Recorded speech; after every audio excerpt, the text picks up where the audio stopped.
Listeners who expect this to be a book only about farming will be surprised to find that it is also a book about diet, about health, about cultural values, about the limits of human knowledge. Others, led to it by hearsay of its philosophy, will be surprised to find it full of practical know-how about growing rice and winter grain, citrus fruit, and garden vegetables on a Japanese farm.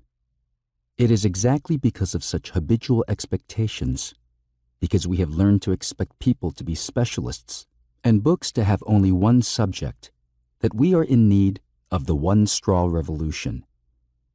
This book is valuable to us because it is at once practical and philosophical. It is an inspiring, necessary book about agriculture because it is not just about agriculture. Knowledgeable listeners will be aware that Mr. Fukuoka's techniques will not be directly applicable to most American farms, but it would be a mistake to assume that the practical passages of this book are worthless to us for that reason. They deserve our attention because they provide an excellent example of what can be done when land, climate, and crops are studied with fresh interest, clear eyes, and the right kind of concern. They are valuable to us also because they are suggestive and inspiring.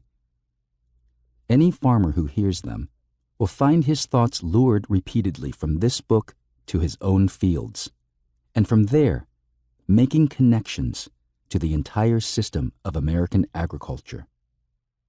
Like many in this country, and sooner than most, Mr. Fukuoka has understood that we cannot isolate one aspect of life from another.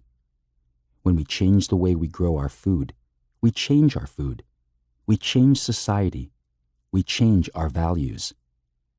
And so this book is about paying attention to relationships, to causes and effects, and it is about being responsible for what one knows. Those who are familiar with the literature of organic farming will see the similarities between Mr. Fukuoka's career and that of Sir Albert Howard, the founder of the science of organic agriculture in the West.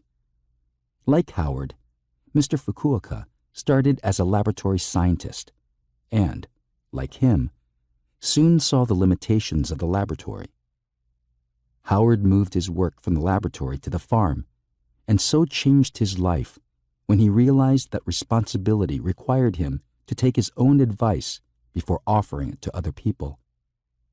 Mr. Fukuoka determined his own course in the same way.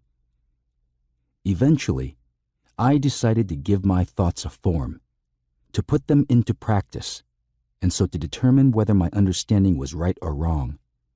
To spend my life farming, this was the course upon which I settled. And he says, instead of offering 100 explanations, would not practicing this philosophy be the best way?